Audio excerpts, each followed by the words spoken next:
il se base notamment sur le hadith Sahih dans lequel le prophète refuse à Abu Bakr et à Omar sa fille Fatima en mariage parce qu'il dit qu'elle est trop jeune. Et quand ensuite il la donne, je termine. Et ensuite il dit que à Ali, et ensuite il dit à Ali qu'il la donne parce qu'Ali n'a pas la même différence d'âge que Omar et Abu Bakr. Donc ici on a un texte dans lequel le prophète lui-même, c'est comme ça que ça a été interprété par certains savants. Le prophète ici c'est comme ça. Dans lequel le prophète, non je mens pas. Je ne mens pas. Dans lequel c'est pas du tout l'avis majoritaire. Je n'ai pas dit que c'était majoritaire. Je n'ai pas dit que c'était majoritaire. Je n'ai pas dit que c'était majoritaire. Arrête de poser ta bouche. Je n'ai pas dit que c'était majoritaire. Je n'ai pas dit que c'était majoritaire. Je n'ai pas dit que c'était majoritaire. Et je n'ai pas dit que c'était majoritaire. Je n'ai pas dit que c'était majoritaire. Je n'ai pas dit que c'était majoritaire. Tu mens quand tu parles. Voilà. Tu voulais savoir pourquoi je répète 3 fois, 4 fois. Tu voulais savoir pourquoi on parle de fast-food. Je t'explique. Tu veux faire croire que les gens, tout comme la dernière fois de la même manière, quand tu reprends les gens parce qu'ils ne discutent pas quand quelqu'un dit qu'en islam, j'en fous, je termine mon propos, je vais pas me faire des tu refuses qu'on parle que tu reproches à quelqu'un de le reprendre. Alors que ce qu'il dit est vrai, c'est que toi tu connais pas et que tu sors des grandes phrases. Là je dis Marnaz, tu connais même pas le sens de cette phrase. Tu cites la Dichaise, tu ne connais pas, tu sais pas ce que c'est que la Dichaise. Tu sais pas ce que c'est que la Dichaise. Tu dis non, tu est-ce qu'il y a un consensus que le mariage des petites filles est halal dans l'islam ou pas? Non, il n'y a pas de consensus. Donc ce que Ibn Qayyim a écrit, le monde a écrit comme consensus, ça n'existe pas. Oui, alors il y a deux sens, soit ce qu'ils disent n'est pas correct parce qu'ils ignorent l'avis d'un autre Moustaïd comme Ibn Shoubrama par exemple, ou alors toi tu l'ignorais. Non, tu vas étudier, tu vas lire.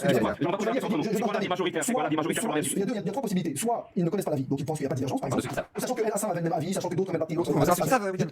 J'explique les raisons. Soit quand ils parlent d'Ijma, comme c'est le cas de beaucoup de savants, ils parlent de ce qu'on appelle Ijma as-Sukuti, parce que souvent, en fait, toi-même tu ne connais pas, tu sais pas qu'il y a différents types d'Ijma. Tu me poses la question, pourquoi Ibn Qayyim parle d'Ijma? Je te dis que si Ibn Qayyim parle d'Ijma as-Sukuti, peut-être qu'il a raison. Il peut parler d'un Ijma as-Sukuti. De la même manière qu'il peut parler d'un Ijma au sein de son Mais il peut avoir tort aussi, du coup. Il peut peut-être avoir raison. C'est quoi la majorité? J'ai pas cité tout à l'heure des exemples de consensus rapportés qui sont contradictoires. Si. Donc c'est bien la preuve que tu penses c'est pour ça que c'est religion de merde. Je n'ai pas dit que c'était pas une religion de merde. Je n'ai pas dit que c'était pas. Je te dis simplement que quand tu as quelqu'un qui rapporte un consensus, ça ne veut pas dire que en réalité le consensus doit être compris comme tout le monde est d'accord. C'est quoi l'avis majoritaire si tu veux? C'est quoi la majorité sur le mariage des petites filles? Non, arrête de Le consensus, c'est pas l'unanimité, William. C'est la différence entre unanimité. William, c'est différent. Personne n'a remis en question l'avis majoritaire. Mais si tu veux aller plus loin aujourd'hui, donc c'est quoi l'avis majoritaire? L'avis majoritaire qui est rapporté par tout le monde, en tout cas par beaucoup, c'est que le mariage avec des petites filles est halal.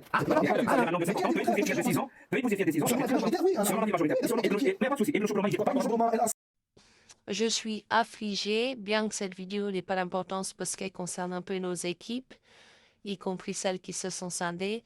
Mais je viens d'écouter 3 quarts d'heure. J'ai mis juste un petit extrait en accéléré d'un soi-disant débat organisé par Zioclo qui parle beaucoup alors qu'il est censé juste être là pour organiser.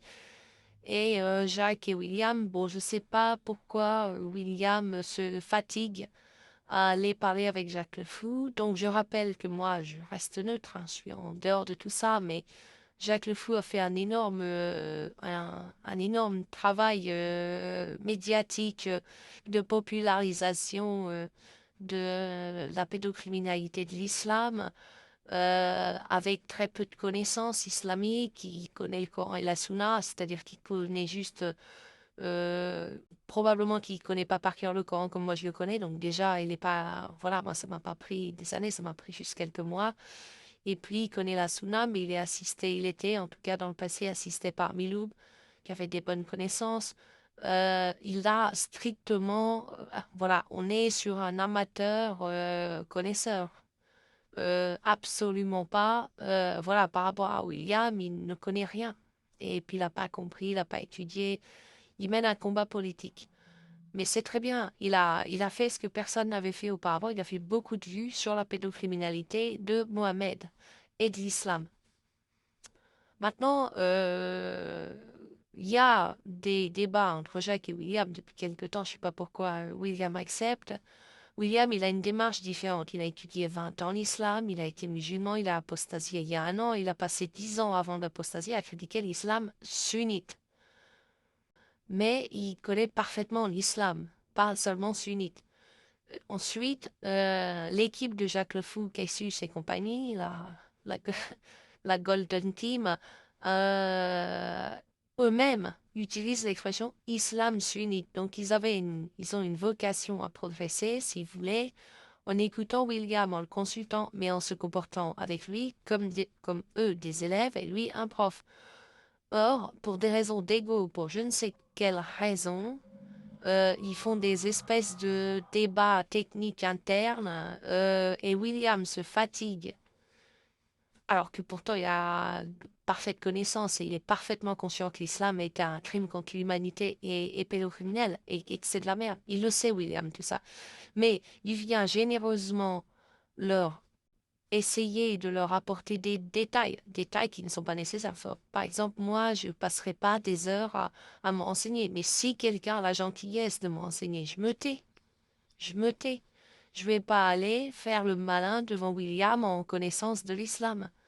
C'est c'est ce que fait Jacques le Fou. Donc on est encore une fois devant ce défaut qui va finir par le cornériser dans un coin tout petit de l'audience sur cette thématique, où il va ressasser éternellement sa méthodologie. Je coupe l'adversaire, je reformule en simplifiant ce qu'il dit. C'est bien de reformuler en simplifiant ce que disent des adversaires. Parce que ça les met en difficulté, mais c'est pas d'une pertinence à toute épreuve. Tu peux pas continuellement caricaturer la position adverse pour ensuite critiquer la caricature. La personne, elle sort juste un peu en colère ou voir, elle s'en fout, elle se dit, bon, j'ai eu affaire à un guignol qui a de l'audience, c'est tout. C'est pas... je veux dire, prenez connaissance des interlocuteurs que vous avez. Vous avez la chance de discuter avec William, il vous donne du temps. Il a moins d'abonnés, je pense, que Jacques William. Il a un peu moins d'audience, mais il en a, il a beaucoup travaillé. Mais lui, il a aussi un autre truc, c'est qu'il connaît parfaitement l'islam. Il est très très difficile. Il faut vraiment être un ultra expert professionnel pour le dépasser. Il y a pas, voilà, on n'est pas du tout au même niveau. On est entre le Jacques, on va dire, il est champion de la commune au ping-pong. Il est même pas classé, il participe même pas à des compétitions. Par contre, il a fait des super dessins sur sa table de ping-pong et tout le monde vient jouer dans son garage avec lui. Voilà. Bon, William, il est champion quasi national de ping-pong, mais il joue sur des tables normales. Les gens viennent pas faire un ping-pong dans son garage parce que il a pas de garage et pas de table de ping-pong. Il joue dans un club. Voilà, c'est ça la situation. Alors, c'est complètement ridicule de malmener comme ça un prof d'islam, enfin quelqu'un qui s'y connaît parfaitement en islam, dans des lives qui font des vues auxquelles personne va rien comprendre, mais tout le monde va constater que William peut pas en placer une, et pourtant il fait des efforts, hein, il s'entête, il se bat pour ne pas dévier de ce sujet. Moi je mens. Par exemple, je vais dire en islam, la femme obéit à l'homme. Mais pourquoi je mens? Je suis comme Jacques. Je fais pas d'audience, évidemment, ça n'a rien à voir. Mais je veux dire, je vais mentir, je vais dire la femme obéit à l'homme, et puis un mec va me répondre en tweet. Non, c'est pas vrai, t'es un sale menteur, elle obéit qu'à son mari. Bon, mais j'ai gagné parce que, enfin, j'ai gagné, je veux dire, j'ai un aveu du camp adverse de ce que j'aurais voulu dire, mais si j'avais pas menti, si j'avais dit en islam, la femme obéit à son mari, l'adversaire, il n'y en aurait pas eu. Et j'aurais été un adversaire de l'islam en train de balancer un truc sur l'islam, sans mentir, un truc exact qui n'aurait pas eu de réponse, mais ce qui n'aurait pas voulu dire qu'on me croyait, qu'on m'aurait cru en venant de l'extérieur. Par contre, je me fais traiter de sale menteur par un défenseur du camp islam qui dit la femme, elle obéit à son mari, bah, j'ai fait dire à l'adversaire, je l'ai fait avouer, quoi. C'est ce que font la team Jacques, Cassius, Amira Posta, je crois, Miloub, etc. C'est très bien. C'est très bien, mais quand vous êtes en pause et que vous allez voir des experts de l'islam apostats qui mènent une guerre contre l'islam, qui sont dans le même camp que vous, à quoi ça sert de faire les malins comme ça, de faire les intéressants, de dire, voilà, moi je suis champion de ma commune au ping-pong, 350 habitants, j'ai une super table de ping-pong dans mon garage, je sais même pas tenir la raquette et je vais battre des mecs qui sont professionnels du ping-pong ou pareil pour le tennis, ou pareil pour le foot. À un moment donné, il faut pas déconner. Oui, personnellement, moi, je connais William depuis plusieurs années, depuis les Space Weekers. Je ne suis pas convaincue qu'il soit un guerrier efficace contre l'islam, enfin un militant efficace contre l'islam. Il le connaît tellement bien de l'intérieur et c'est pas passé. Si vous voulez, il a eu d'abord c'est un converti, et puis il a eu une démarche extrêmement intellectuelle, très fouillée. Il a fait 20 ans, il a étudié ça 20 ans. Il connaît tous les textes par cœur, il peut vous donner le numéro de la page, etc. Vous pouvez pas, quand vous avez fait tout ce travail, déjà, c'est plus dur d'apostasier dans ces cas-là, parce que entre guillemets, c'est un peu jeté à la poubelle ce travail. Donc, il le réinvestit en, comment dire, une expertise en islamologie, si vous voulez. Je ne sais pas quel est son vrai métier, je ne sais pas s'il en vit, mais vous ne pouvez pas compter sur une personne qui a un tel bagage pour ne pas s'en servir. Voilà. Quand vous avez énormément travaillé sur un sujet, vous ne pouvez pas tout jeter en disant si je veux vaincre l'islam, il faut que je fasse dans le simple et dans le sanglant. Il faut mettre des vidéos qui permettent aux gens de vomir l'islam. C'est pas, il n'a pas manifesté ça. Il a manifesté une autre démarche. Il en faut pour tous les goûts. Il, pour les gens qui ont, je dirais, déjà des doutes et déjà des critiques et des connaissances, il est parfait. Si vous voulez, pour les gens qui écoutent par exemple les vidéos de Majid Oukasha, mais qui ont des doutes sur la réelle neutralité de Majid, puisqu'il a été beaucoup critiqué par Jésus musulman, etc. Bon, Jésus musulman, c'est pas une référence, mais je veux dire, il est critiqué comme étant quelqu'un qui est tellement en combat contre l'islam intellectuel qu'on pourrait avoir des doutes sur sa neutralité. William, il offre un guichet, si vous voulez, voilà, je cherche un mot, une adresse, à qui s'adresser quand vous n'avez pas envie de liker un tweet de JC Drazang ou d'écouter une vidéo de Jack Le Fou. Il offre un guichet où on peut aller vraiment poser des questions techniques. Et évidemment, on n'en sortira pas avec des vidéos de terroristes qui égorgent. On en sortira avec des numéros de hadith de tel recueil, des mises en contexte, un cours sur l'Ijtihad qui dure 2 heures, etc. Mais c'est profondément utile parce que le processus d'apostasie, il est complexe et surtout, il est diversifié. J'ai pu constater que les gens n'apostasient pas pour les mêmes raisons, les uns que les autres. Alors que si la conversion est assez uniforme, c'est un suicide, une conversion en fait, essentiellement, ou alors une clinique de chirurgie esthétique pour se faire rallonger le pénis. Mais il n'y a pas beaucoup d'autres motifs de conversion. L'apostasie, lui, est par contre extrêmement diversifiée et vous avez énormément de gens qui seront totalement imperméables à ce que dénonce Jacques, parce que Jacques dénonce les horreurs de l'islam. Par ailleurs, il se situe dans un camp que tout le monde n'a pas envie de rejoindre, à savoir le camp des athées militants. Il le dit lui-même, c'est-à-dire une autre religion. Si vous voulez en avoir le cœur net, je pense que très peu de gens, après, je sais pas comment ils peuvent se renseigner avant sur William, mais je pense que très peu de gens, une fois renseignés sur William, auraient des doutes sur ce qu'il recueillerait auprès de lui comme renseignement, au même titre que tout un tas d'autres gens aussi experts que William, il n'y en a pas énormément, hein, que je connais, comme Antares, comme euh, Ap- ah, ah, merde, Ataraxis, son compte c'est Cantcopé, Kantcopee, qui sont incollables, qui sont totalement incollables. Pouvez leur demander combien il y a de virgules dans un hadith non saïr, ils vous le disent. Mais si vous voulez, il n'y en a pas beaucoup non plus, parce que c'est une vie entière investie. On ne devient pas comme ça incollable en ayant fait comme moi, lu le Coran et classé le Coran pendant 3 mois. C'est 20 ans, 30 ans. Et dans ces cas-là, en général, quand on a bossé, on va, voilà. Et donc, moi, je trouve, bon, déjà, je serais William. Bon, après, il y a une question de maintenir une audience, maintenir une existence sur le réseau social. Donc, je comprends tout à fait que William aille discuter avec Jacques Le Fou. Mais je trouve que Géoclo et Jacques Le Fou se comportent pas bien vis-à-vis des progrès que eux-mêmes pourraient faire en écoutant William au lieu de l'interrompre tout le temps, de lui couper la parole, de le troller, de ceci, de cela.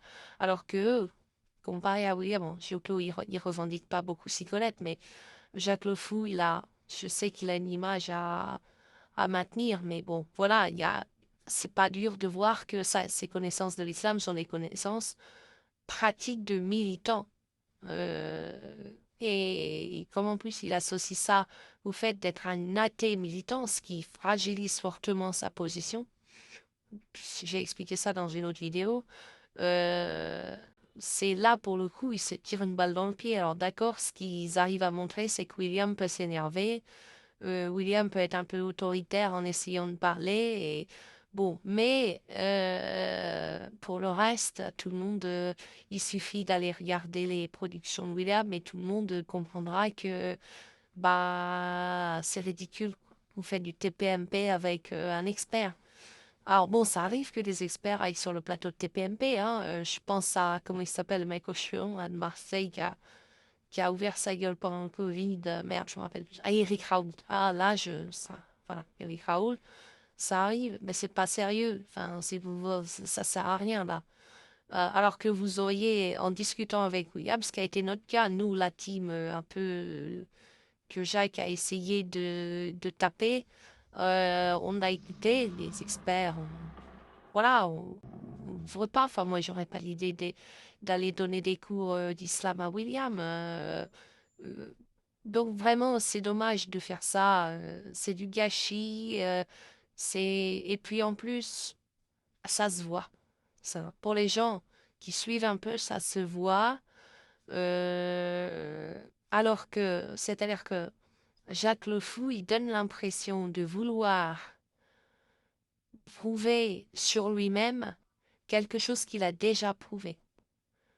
C'est-à-dire que tout le monde admire ce qu'a fait Jacques Le Fou, euh, et on dit bravo et on dirait qu'il doute que ce qu'il a fait c'était bien et que ça a marché, que c'était efficace.